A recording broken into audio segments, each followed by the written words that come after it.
na kauracewa abin da zai kawo min.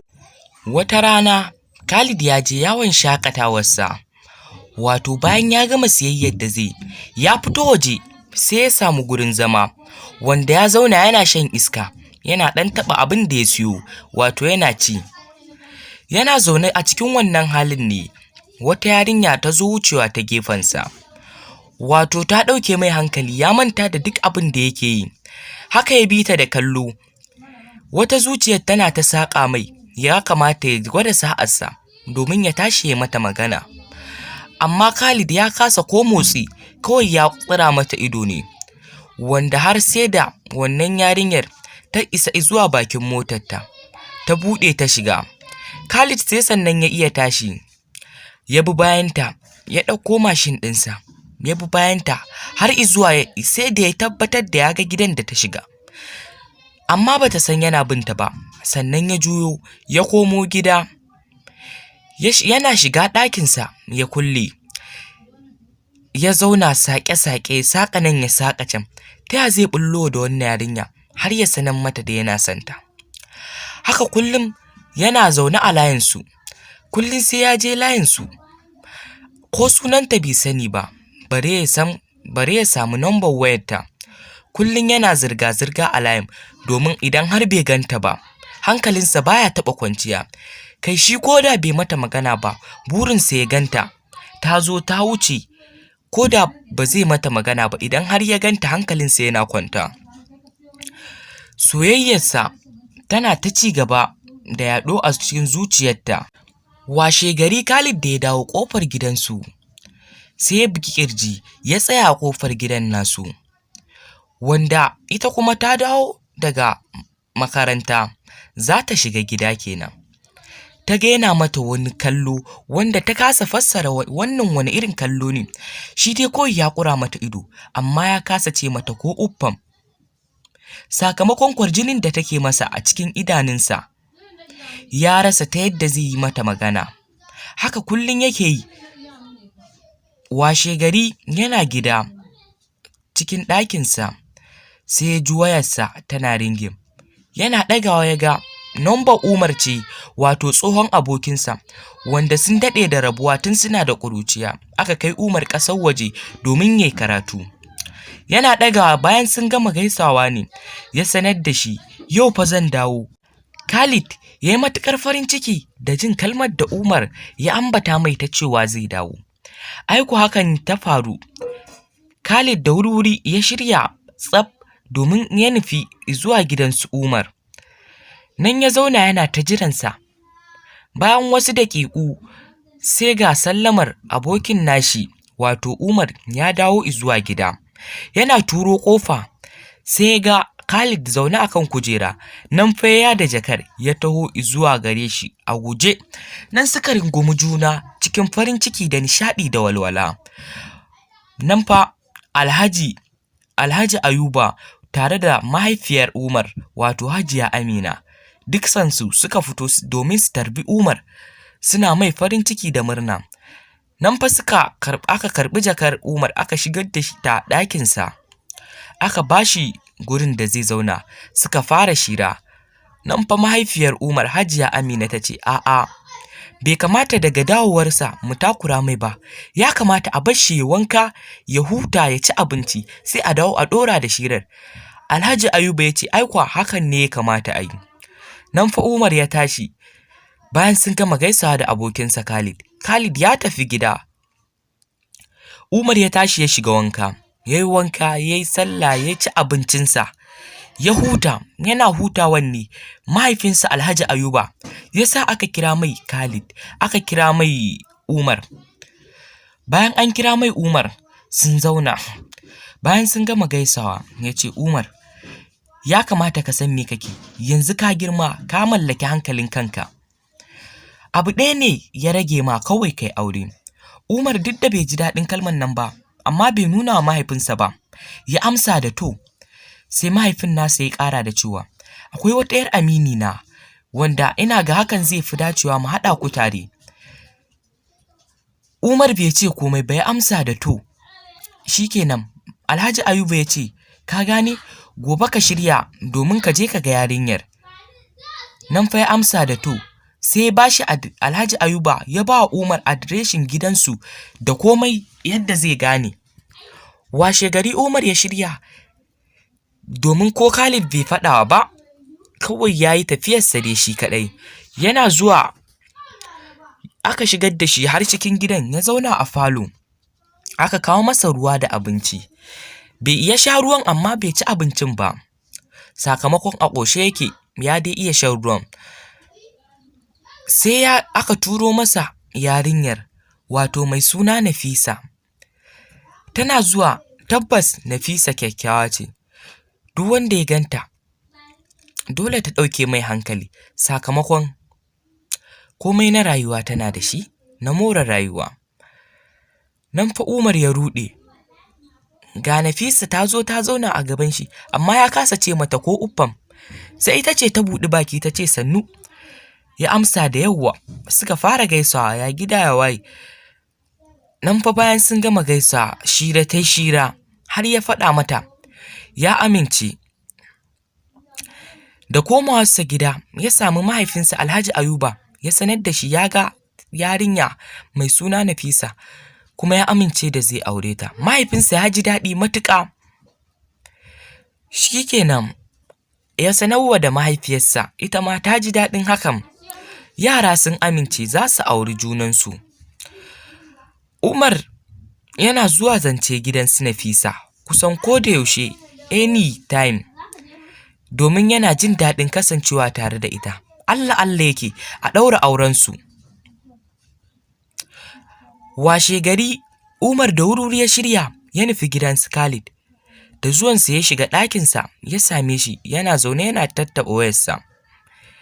Ya faɗa mai wannan albishir ɗin na cewar shi yanzu mahaifansa za su haɗa shi aure da wata mai suna Nafisa kuma wallahi yana santa. Khalid ya ji daɗin wannan abu da mahaifan Umar suka yi. Dama ya ba shi shawara, dama ya kamata kai aure, bai kamata ka ci gaba da zama a haka ba, saboda ka mallaki hankalinka ka yi wayi. Ya dai sanar da Umar. Umar ya ji daɗin shawarar da Khalid ya bashi. Nan fa suka shiga shira yana kwatanta mai yarinyar da kyanta da waye. Shi ma Khalid ya fara zayyana mai abin da yake cikin ransa na wannan yarinyar da ya haɗu da ita amma ya kasa mata magana. Khalid yana jin tsoro kar ya mata magana ta ƙi amincewa. Umar ya ƙara masa ƙwarin gwiwa ya ce ya kamata ka cire duk wani tsoro domin ba a yin soyayya da tsoro. Ka tare ta, ka jarraba sa'arka, ka faɗa mata. Na tabbatar za ta amince. Ba wadda za ta gaye kamar ka haɗaɗɗe kuma ta ƙi amincewa da kai. Dole sai ka bugi ƙirji ka yi ƙoƙari wajen tunkararta domin sai ka cire tsoro, ka sanar da ita halin da kake ciki. Haka Umar ya ƙara wa Khalid ƙarfin gwiwa. Ya amsa da ya gode.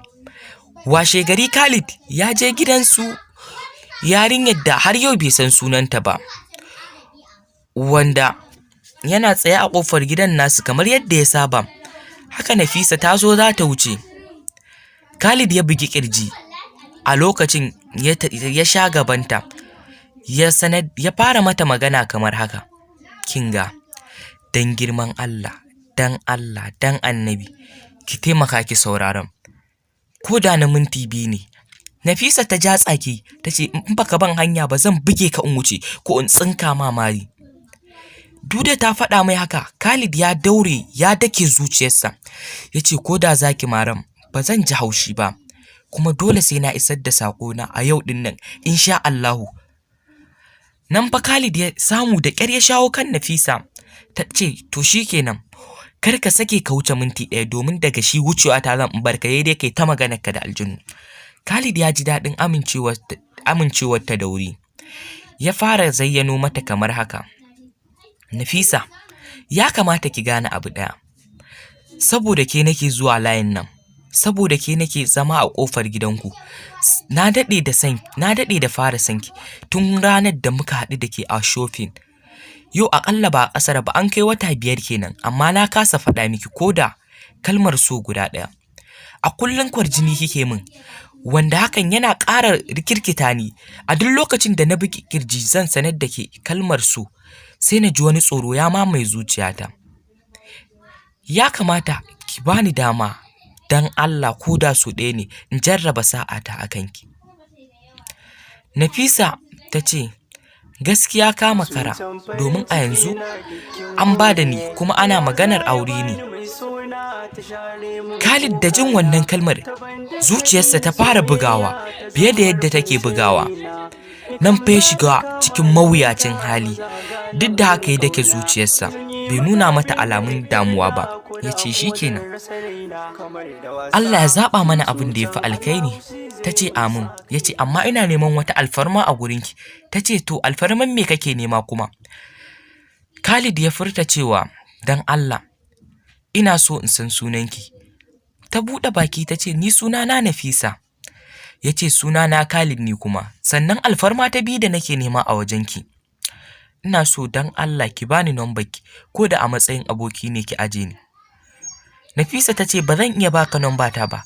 Khalid nan fa ya zube gwiwoyinsa a ƙasa yana mai haɗa hannunsa bibi yana roƙonta. Nafisa dan ganin halin da ya shiga ta ce tashi, ta tashe shi, ta fa zayyano mai nambar tata kamar haka. Ya yi saving ɗinta a wayarsa, ya ce ya gode, ya juya ya tafi yana ta saƙe-saƙe. Shin yanzu ya zai yi idan har ya rasa wannan yarinyar?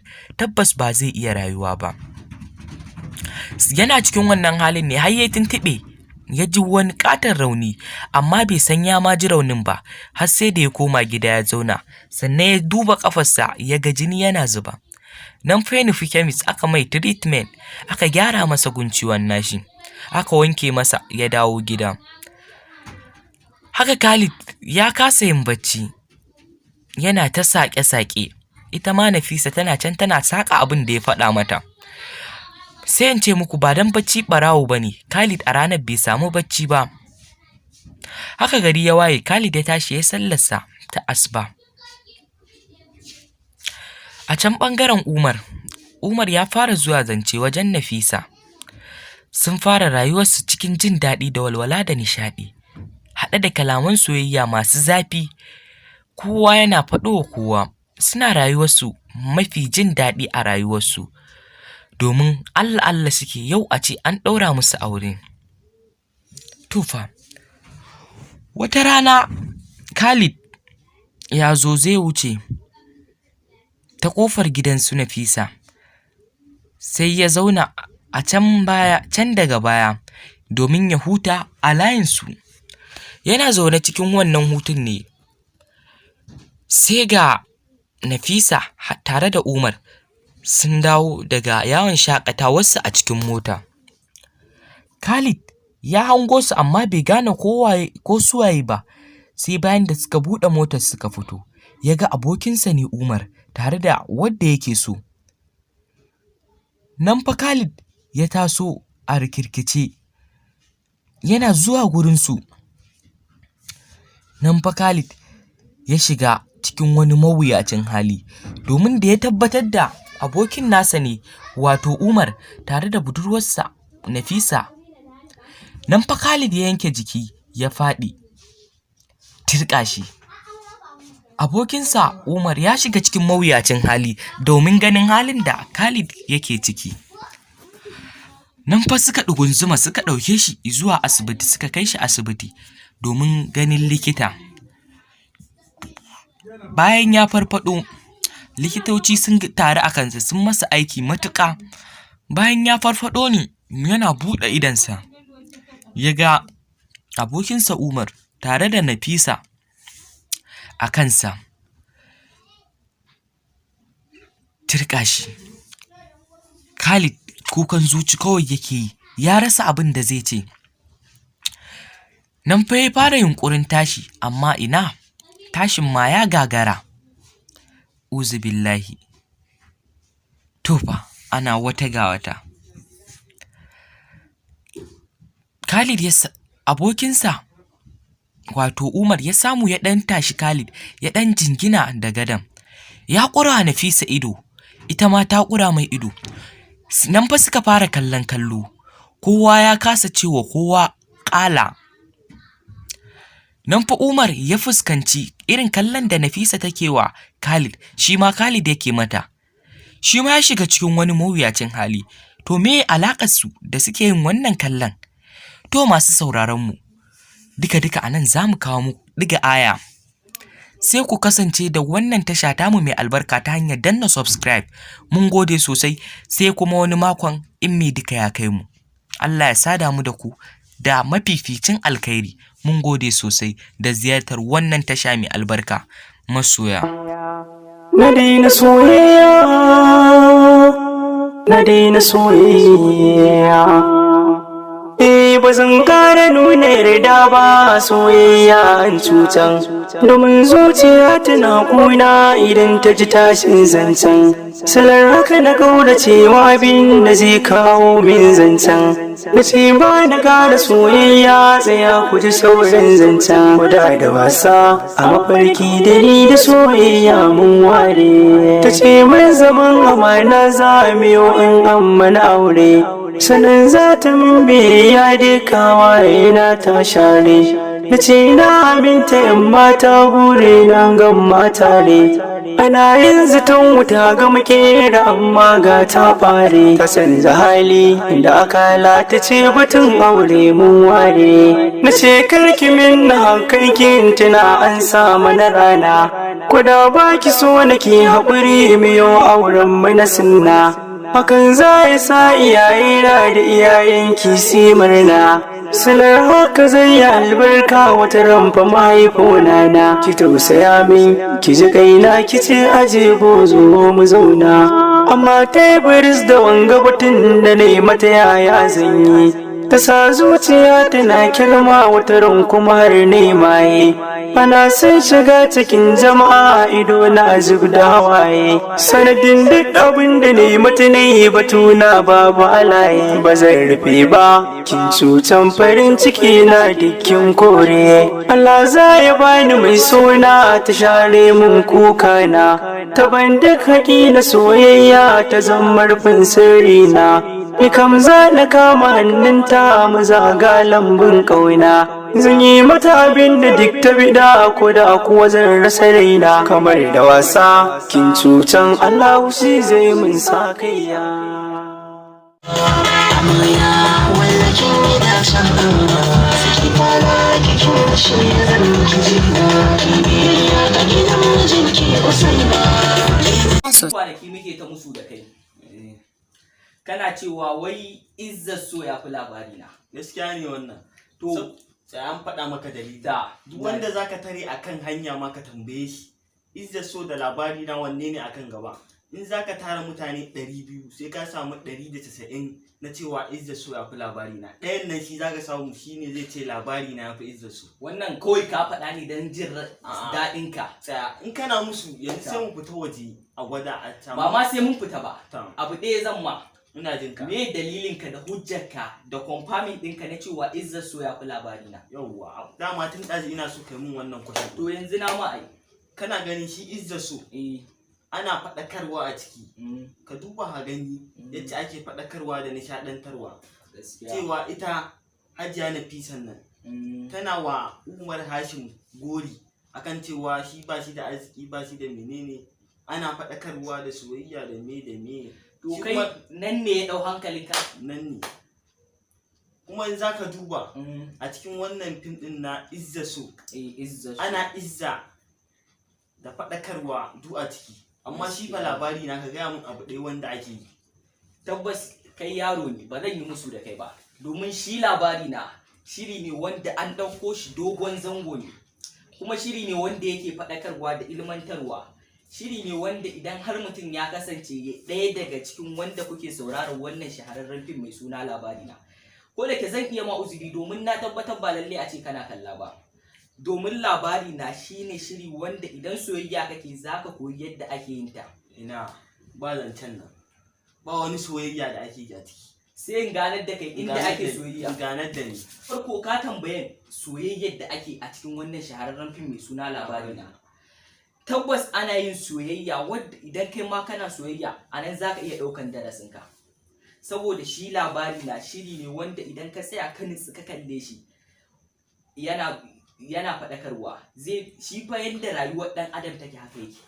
Domin labari na wannan jarumar mai suna Sumayya da ƙawarta Riƙayya, wanda ita Riƙayya tana mai bata shawara akan koyaushe ta so mutumin kirki, ba wai wanda zai iya rabuwa da ita a koyaushe ba. Domin ita soyayya ba ta son mutumin da zai alƙawarin rabuwa da ke. Saboda idan ka kula ka lura, Mahmud na cikin shirin wannan fim mai suna Labari na, a koyaushe ba shi da aikin da ya wuce furtawa ita Sumayya zai rabu da ita. Amma tabbas Lukman sun yi soyayya da shi, matuƙar soyayya wadda ta ja hankalin mutane da yawa. Amma daga ƙarshe shi Mahmud sai ya ce ta je ta kori Lukman. Kuma bayan ta kori Lukman, kaga duk wannan soyayya ce wata kala wadda idan baka tsaya ka nutsu ba za ka taɓa nutsuwa ba, ba ka taɓa fuskantar komai a cikin wannan soyayyar tasu ba. Sannan yanzu da ta koma makaranta, ina ga da ta je makaranta ita da ƙawarta Riƙayya da Mahmud duk sun haɗu a makaranta guda ɗaya, wanda Mahmud akwai wata jaruma mai suna Laila tana nuna mai soyayya, amma har yau bata faɗa mai ba. Wato a season ɗin da ya gabata idan ka kula ta ɗau wasu maƙudan kuɗi ta bashi, wanda ta bashi ne koyi na canza waya, wanda kuɗin nan idan kai talaka ne sun ishe ka kai shekara 500 kana shi a matsayinka na talaka. Kuma yanzu ita jaruma Sumayya da nake gaya mata cikin wannan shahararren fim mai suna Labari na, idan ka lura ta haɗu da wani shahararren ɗan daba a cikin wannan season ɗin mai suna Labari na, wato Presdo. Tabbas Presdo ba ƙaramin ɗan daba ba ne, domin idan ka lura akwai scene ɗin da zai zo, ko in ce ma an yi shi, wanda ya yi wa shi Mahmud attack da bindiga yana ikirarin zai kashe shi. Dama in baka manta ba ya faɗa mata dole sai ya kashe Mahmud idan har ya san suna soyayya. To kaga ko anan na barka, ko masu kallon mu da sauraron mu ya isa su tantance tsakanin aya da tsakuwa. Domin Labari na ba su an Izzar So bane, saboda Labari na ana yin awa guda ana yin shi ba, Izzar So sai kwanan nan aka daɗa mintuna. Kaga tun anan ba haɗi. Idan Labari na za a yi fasta 10, Izzar So bai fi ai 3 ko 4 ba.